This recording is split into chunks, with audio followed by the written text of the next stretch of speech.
Library കൗൺസിലിന്റെ വായനാ വസന്തം പദ്ധതിയുടെ ഭാഗമായി ഗ്രന്ഥശാലകളിലെ പുസ്തകങ്ങൾ വീടുകളിൽ നേരിട്ടെത്തിക്കുന്ന പദ്ധതിക്ക് മാച്ചിപ്പള്ളി MVS വായനശാല ആൻഡ് ഗ്രന്ഥാലയത്തിൽ തുടക്കമായി.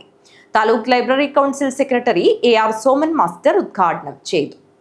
ലൈബ്രറി കൗൺസിലിന്റെ വായനാ വസന്തം പദ്ധതിയുടെ ഭാഗമായി ഗ്രന്ഥശാലകളിലെ പുസ്തകങ്ങൾ വീടുകളിൽ നേരിട്ടെത്തിക്കുന്ന പദ്ധതിക്ക് MVS വായനശാല ആൻഡ് ഗ്രന്ഥാലയം മാച്ചിപ്പള്ളിയിൽ തുടക്കമായി.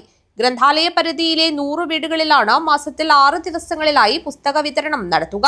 റിട്ടയർഡ് വില്ലേജ് ഉദ്യോഗസ്ഥൻ C രവിയുടെ വീട്ടിലെത്തി പുസ്തകം കൈമാറിക്കൊണ്ട് taluk library council secretary AR Soman master ഉദ്ഘാടനം ചെയ്തു.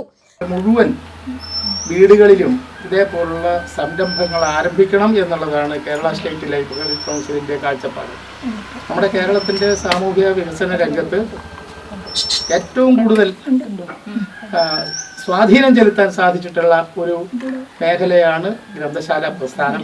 ആ ഗ്രന്ഥശാല പ്രസ്ഥാനം ഇപ്പോൾ അതിൻ്റെ വികസിത രൂപത്തിലേക്ക് നാനാരൂപത്തിലുള്ള ജനജീവിതവുമായി ബന്ധപ്പെട്ടിട്ടുള്ള നാനാരൂപത്തിലുള്ള കാര്യങ്ങളിലേക്ക് ലൈബ്രറി കൗൺസിൽ ഇടപെട്ടുകൊണ്ടിരിക്കുകയാണ്. ലൈബ്രറി പ്രസിഡന്റ് അനിലകുമാരി അധ്യക്ഷയായി. പനത്തടി ഗ്രാമപഞ്ചായത്ത് ആരോഗ്യ വിദ്യാഭ്യാസ standing committee chairperson Supriya Sivadas, Sajni Mol, KK Raghavan master, K Padmanabhan, Pushpa Balan, Prajul എന്നിവർ സംസാരിച്ചു. ലൈബ്രറി സെക്രട്ടറി അനന്തു കൃഷ്ണ സ്വാഗതവും ഗീതാരാജൻ നന്ദിയും പറഞ്ഞു.